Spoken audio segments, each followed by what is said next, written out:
Bueno, les damos un cordial saludo, una bienvenida para todos nuestros escuchas, para todos nuestros seguidores, aquellos que están pendientes de nuestras plataformas, nuestras redes sociales. Saludo especial también para aquellas personas que nos escuchan a través de este medio, Busco en ti Radio Online, porque recuerda que donde estás no es el final.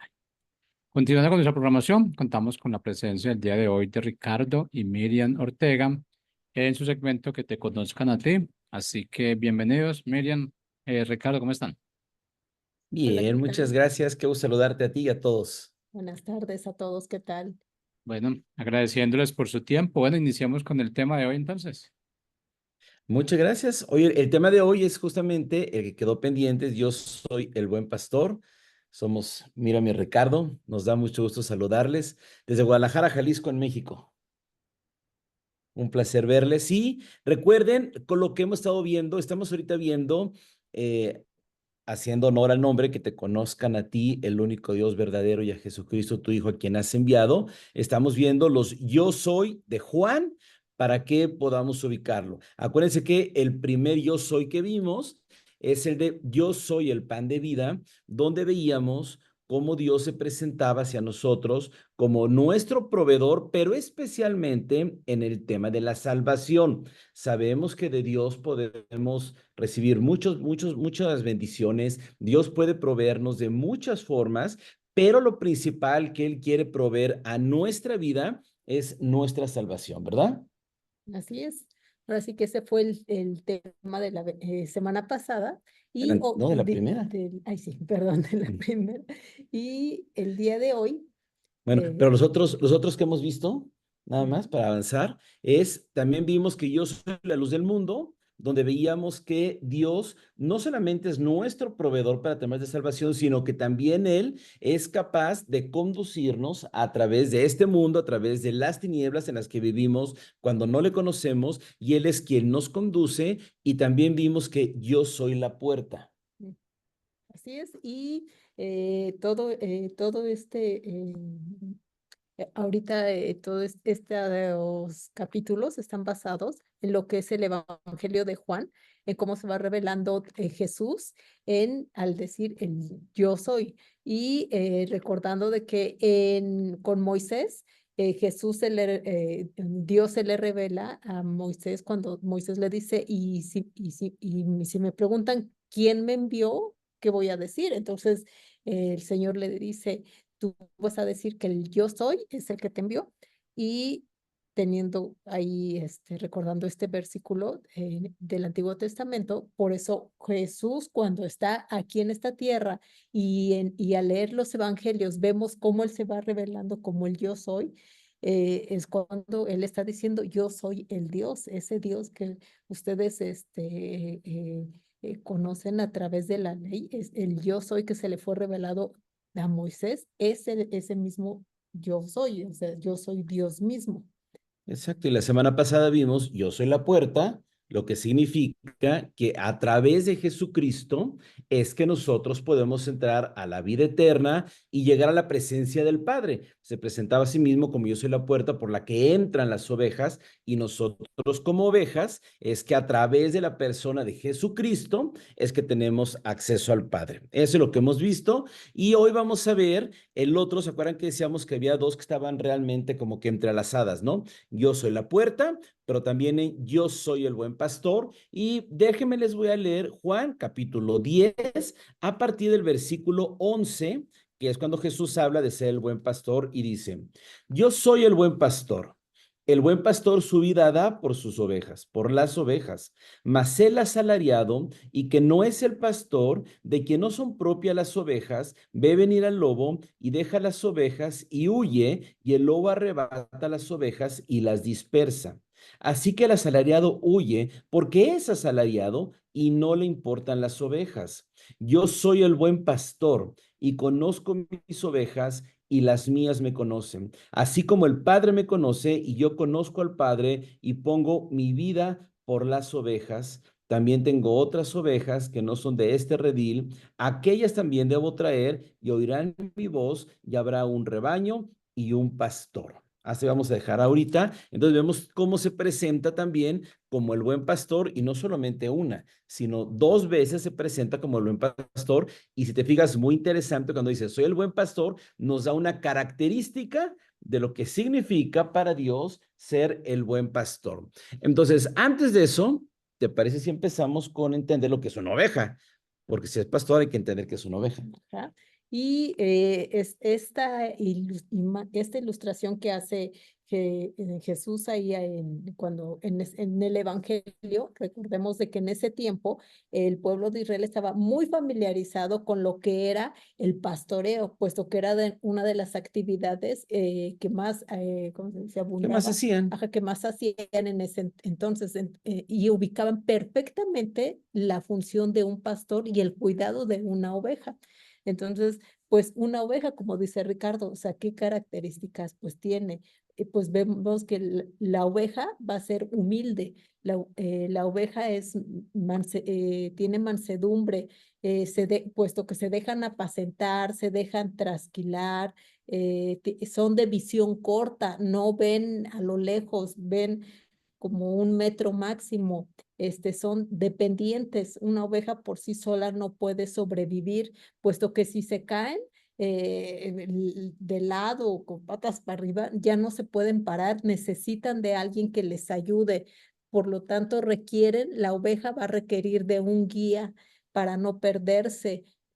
Son, y eso hace que sean obedientes a la voz de su pastor, van a reconocer la voz del pastor. También otro dato de las ovejas son limpias, les beben agua limpia y comen, y a la hora de comer, comen en lugar tranquilo.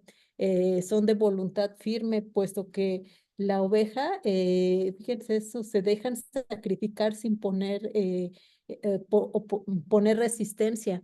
Cuando incluso los que hacen barbacoa aquí en México hacen barbacoa con oveja, que es con borrego.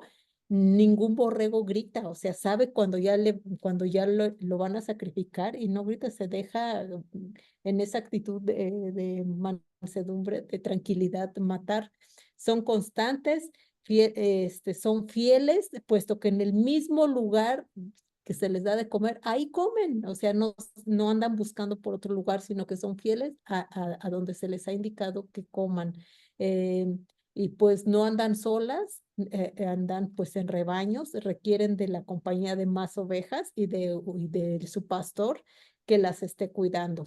Y pues entre esas y muchas otras características tenemos de las ovejas. Sí, de hecho, es muy interesante porque el que Jesús nos compare con una oveja, nosotros pues, las tenemos en estima por lo que Jesús representa y que es el Cordero de Dios, pero realmente las características propias de una oveja hacen que sea un animal pues, bastante inútil en muchos sentidos, que no puede por sí solo, con muchas limitaciones. Entonces, la verdad es que tenemos que entender lo que más que un cumplido para con nosotros, cuando Jesús nos hace semejantes a una oveja, en realidad lo que nos está diciendo es que somos dependientes, que somos inútiles, pastor. Entonces, tenemos que partir de esa parte y por eso Jesús se presenta a sí mismo no solamente como un pastor, sino como el buen pastor. Y es ahí donde vamos a empezar a entender un poco, ¿no? Lo primero que él hace es que se presenta a nosotros como el buen pastor y eso lo vemos en el versículo 11 cuando leímos, yo soy el buen pastor, y el buen pastor da su vida por las ovejas. Y eso nos lleva automáticamente a lo mismo que hemos estado viendo con los otros yo soy de Jesús, que aunque se presenta como pan, se presenta como luz, se presenta como puerta, vemos que al final del día Él se está refiriendo a nuestra salvación. Cuando habla de que es el pastor que da su vida por las ovejas, justamente a eso se refiere. Juan 3:16, posiblemente el versículo más conocido en toda la Biblia, nos dice que de tal manera amó Dios al Padre que entregó a su Hijo El mundo unigénito. ¿A quién dije? al Padre. Perdón, al mundo. De tal manera amó Dios al mundo que envió a su Hijo unigénito para que todo aquel que en él cree no se pierda, mas tenga vida eterna. Lo que significa que Jesús vino a esta tierra para ser entregado en realidad y ser entregado para pagar el precio por nuestros pecados y que nosotros tengamos acceso a la vida eterna, que es justamente a lo que hace referencia. Y vamos a ver muchos pasajes, de hecho aquí más adelante vamos a llegar a los versículos 17 y 18, donde justamente Jesús está hablando de eso, pero la primera referencia a la que nos hace referencia, vaga redundancia, Jesús, es que es el buen pastor porque da su vida por las ovejas. No solamente Jesús hace por nosotros todo lo que ya vimos, nos ayuda con nuestro alimento, porque, por ejemplo, si vamos al Salmo 23, nos dice que el Señor es mi pastor, nada me falta, pero también nos hace referencia a que nos lleva por lugares de verdes pastos, que nos lleva por lugares donde hay aguas, que aunque vayamos por un valle de sombra de muerte, no temeremos porque podemos confiar en Él, en su callado, en su vara, podemos confiar, que es una muy buena referencia a lo que Él como pastor hace por cada uno de nosotros, pero especialmente, y regresando a lo que Jesús dice literalmente en este texto, es que es el buen pastor porque su vida da por nosotros. Así es, y fíjense y cómo lo resalta. Dice, o sea, no nada más es el pastor, sino es el buen pastor. Y cuando decimos que algo es bueno, Sí. es porque es algo positivo, es algo Trae que beneficio trae a nuestra beneficio, vida. ¿no? Ajá, va más allá de nada más ser un simple pastor, ¿no? Y, y vamos a continuar. Exactamente. Ahora, si nosotros nos pasamos, el versículo 12 y el 13 dice algo muy interesante porque habla de un asalariado y de un pastor. Y hace una diferencia muy importante de que el pastor es el que se queda cuando llega el peligro y el asalariado es el que huye, al que no le importan las ovejas y al que se va. Entonces, hace una clara división de lo que justamente decía Miriam al principio, de que la figura de los pastores en el tiempo de Jesús era muy conocida porque había muchos pastores y muchos de esos pastores justamente eran asalariados. Era gente que los dueños de los rebaños contrataban para que les cuidaran las ovejas, para que se las llevaran a comer, para que tuvieran cuidado de ellas.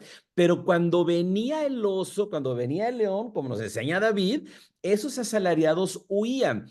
De hecho, no sé si tú sepas, pero había una ley, por así decir, en ese entonces, donde si venía un lobo, el pastor tenía que quedarse.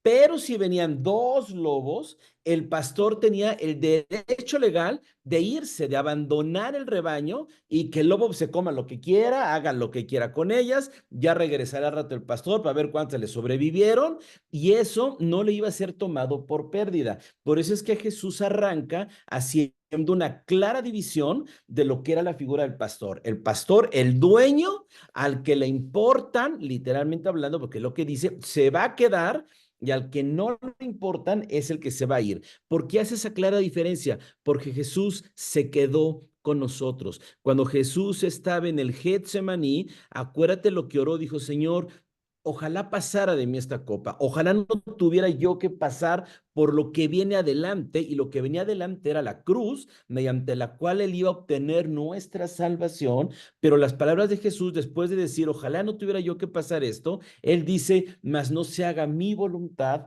sino la tuya, y se lo está diciendo al Padre. Es decir, Jesús, cuando llegó el momento de la verdad, cuando llegó el lobo, cuando llegó el león que se lo quería devorar, él se mantuvo para estar ahí para nosotros y que nosotros pudiéramos tener acceso a la salvación que Él provee para nosotros. Así es, y pues vemos cómo Jesús no solamente es el pastor, sino es el buen pastor, o sea, Él nos amó a las ovejas tanto que entregó su vida por ellas. Es un pastor que, que el que habla dirige al rebaño y nosotros como ovejas podemos seguirlo. Es un pastor que da agua a la oveja, la lleva. Dice la palabra que la lleva a esos pastos verdes, las protege, es un pastor que cuida, que también es un pastor que llama a las ovejas por su nombre. Entonces, cuando somos parte de ese rebaño, o sea, Jesús no, cuando se dirige a nosotros, nos llama por nuestro nombre y así también se dirige a ti. Por tu nombre, te conoce, no eres una entre 1 millón, te conoce, o sea, quiere, y eso me habla de una relación íntima y personal. Y el que te conozca por tu nombre. El pastor, pues, que a la hora de llevar sus ovejas a comer, pues las saca del redil por la puerta, no como el ladrón que brinca, sino que abre esa puerta, la saca y en la noche las protege, va delante de ellas para que dándoles dirección a ese rebaño y les da dirección y liderazgo. No es como el ladrón que viene a azotarlas, a maltratarlas. El acercarnos al buen pastor nos va a dar esa seguridad, esa tranquilidad, esa protección de que nos va a dirigir sin azotarnos. Y pues, ¿qué más?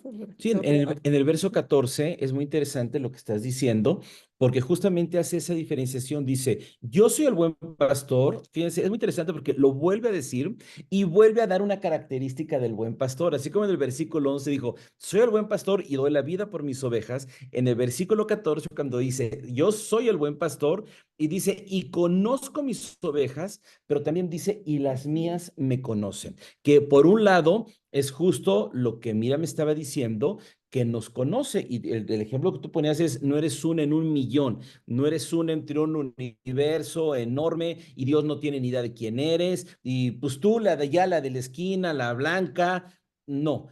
Te conoce, sabe tu nombre. Y por lo que hemos visto en los yo soy anteriores, no solamente te conoce, sino que sabe tus necesidades, sabe en dónde estás. Al ser en la luz, acuérdate, no estás extraviada en un mundo perdido. Así podremos sentirnos con frecuencia, pero Él nos ve perfectamente, está al tanto de nosotros. Dice que Él es el pan, entonces Él sabe lo que necesitamos, Él sabe lo que nos hace falta y puede suplirlo. Entonces, cuando Él dice que nos conoce, no solamente significa que sabe mi nombre, que eso ya es muchísimo, sabiendo que estamos hablando de Dios, ¿verdad? Sino que cuando dice me conoce, significa que no solamente sabe los aspectos generales de mi vida, sino que Él tiene el detalle de mi vida. Por eso la Escritura dice que aún los cabellos de nuestra cabeza los tiene contados, que aún no decimos algo con la boca y Él ya sabe que lo necesitamos, porque acuérdense que delante de Él tú y yo somos transparentes. Él nos ubica del todo. Pero lo segundo que dice es que y las ovejas y mis ovejas me conocen, que esa es la contraparte en la que tú y yo tenemos que trabajar. Es fácil que Dios nos conozca porque Él es omnisciente, Él conoce todo. Esa es la parte fácil en realidad. Lo que cuesta un poco más de trabajo es que nosotros podamos conocerle porque implica un esfuerzo de parte nuestra.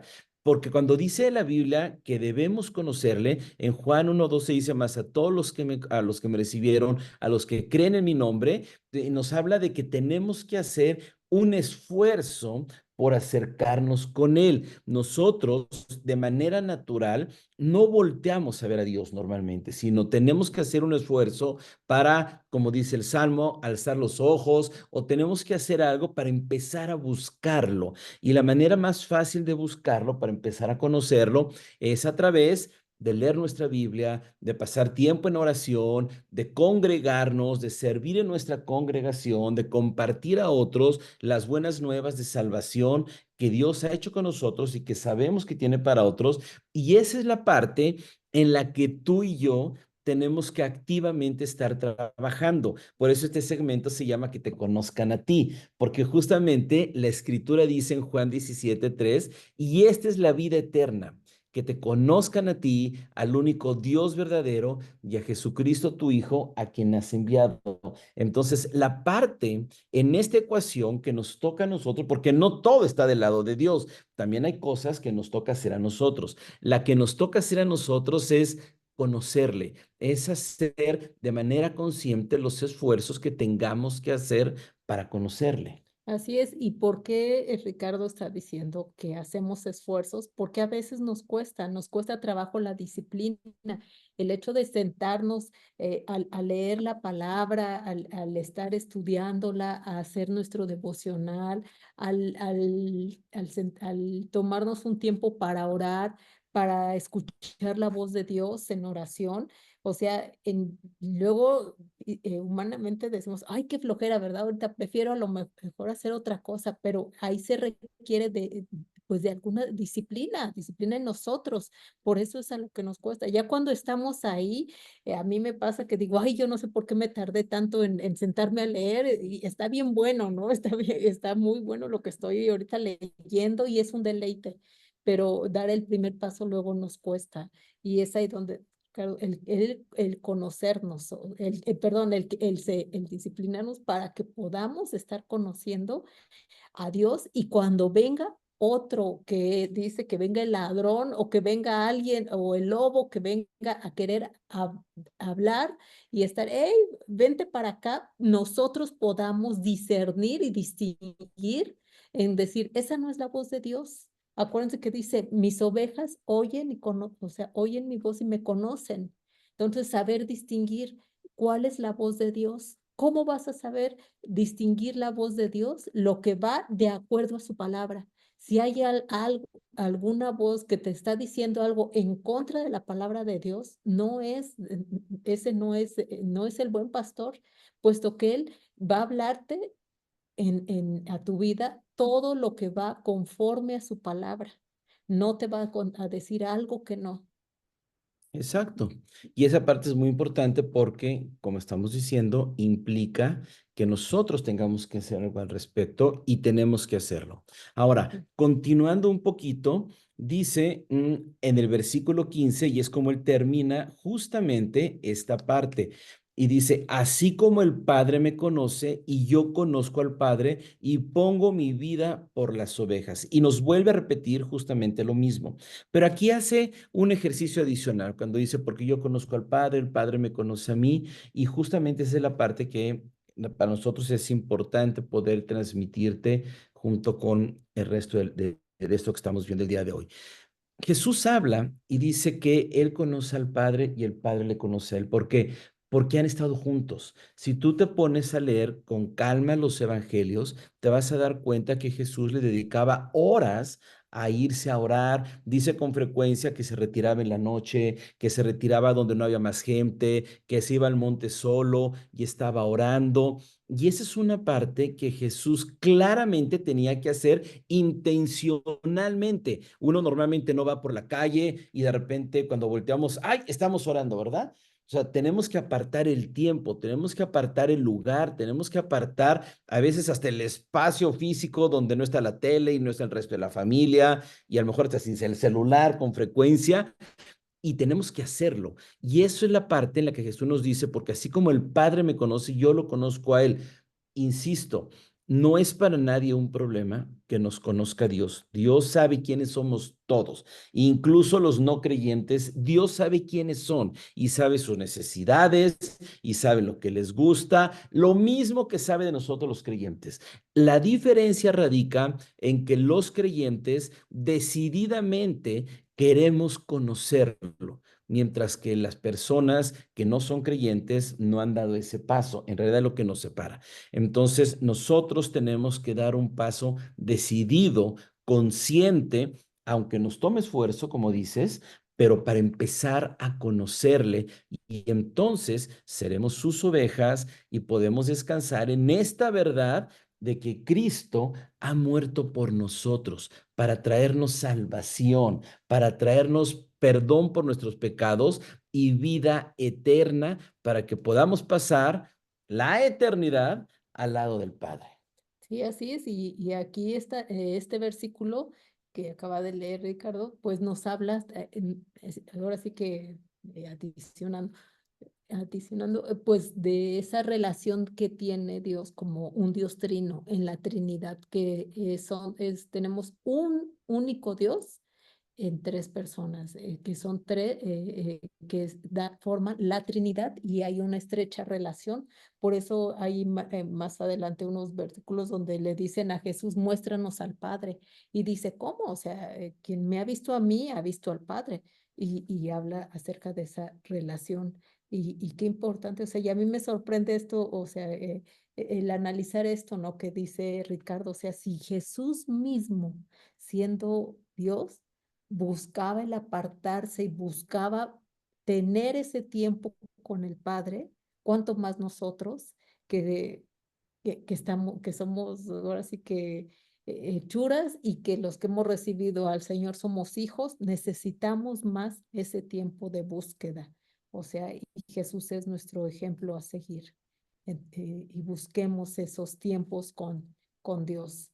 Exacto. Y ya para ir cerrando este episodio del día de hoy, déjenme me brinco rápido al versículo 17 y 18, porque redondea de una manera magistral lo que Jesús ha dicho hasta ahorita en tres ocasiones de que Él da su vida por nosotros. Y dice el 17, por eso me ama el Padre, porque yo pongo mi vida para volverla a tomar. Nadie me la quita, sino que yo de mí mismo la pongo. Tengo poder para ponerla y tengo poder para volverla a tomar. Este mandamiento recibí de mi Padre. Porque creo que es el cierre perfecto para justamente esta parábola del buen pastor, porque nos recuerda lo que a veces a nosotros se nos olvida. Yo creo que todos cuando empezamos a leer la Biblia y llegamos a la parte de la pasión de Cristo y todo eso, yo creo que todos en algún momento nos enojamos, ¿no? De por qué lo mataron y por qué lo agarraron y por qué le hicieron todo eso, ¿no? Como si Jesús no hubiera podido hacer nada para defenderse, ¿no? Y cuando volvemos a leer más adelante, nos damos cuenta, oye, sí pudo hacer algo.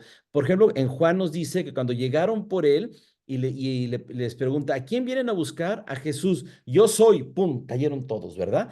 Entonces nos damos cuenta que Jesús pudo hacer algo. Cuando Pedro saca la espada y le corta la oreja a uno, le dice, no, espérate, guarda la espada, porque yo puedo pedirle a mi Padre y me mandaría legiones de ángeles. Entonces nos damos cuenta cómo Jesús él entregó su vida por nosotros. Ajá, y aquí este versículo es así también súper importante. ¿Por qué? Porque el objetivo de venir Jesús a esta tierra, ¿qué fue? Fue el morir. Ese fue su objetivo. Morir, ¿por qué? Por, para pagar ese precio del pecado que se ofreció como es esa figura de ese cordero. En el Antiguo Testamento para perdón de pecados tenía que haber sacrificios porque la paga del pecado es muerte. Se requería de una muerte, de un sacrificio, de derramamiento de sangre. Y la misión de Jesús fue ofrecerse como ese cordero para que mediante el entregar su vida y pagar el precio del pecado tuyo y mío, o sea, y poder nosotros tener ese beneficio ahora que a Jesús le costó mucho, que le costó dar su vida. Por eso él dice, nadie me la quita, sino que yo de mí mismo la pongo, porque ese fue su objetivo de venir. Desde el Génesis, ahí leemos hasta el Nuevo Testamento todo el plan de redención que iba a venir Jesús a ofrecerse. Y he aquí, por eso dice, yo la estoy dando y se refiere que le está dando y que tiene poder, sigue teniendo poder y autoridad, y en esa autoridad es de que Él se da, no porque, ay, pobrecito, Jesús no fue víctima, Jesús tenía un plan y un propósito al dar su vida. Y se entregó exactamente. Ay, amigos, pues ojalá podamos alcanzar a entender. Como ustedes se dan cuenta, estudiar los Yo Soy nos dan mucha carne y nos dan mucha materia para poder conocer a Dios. Yo lo conocemos de otra manera, ¿no? Lo conocemos como aquel que vino para dar su vida, para rescate y para vida eterna para nosotros, para salvación y perdón de pecados. Amigos, pues ojalá con esto podamos tener una mejor idea de la persona de Dios, de Jesucristo, y es un privilegio para nosotros, para Ricardo, para Miriam, el tener este tiempo con ustedes en este segmento que te conozcan a ti en Busco en Ti Radio Online. Nos da mucho saludarles, que Dios les bendiga y nos vemos con el Foro Dios el siguiente lunes. Bendiciones, hasta luego.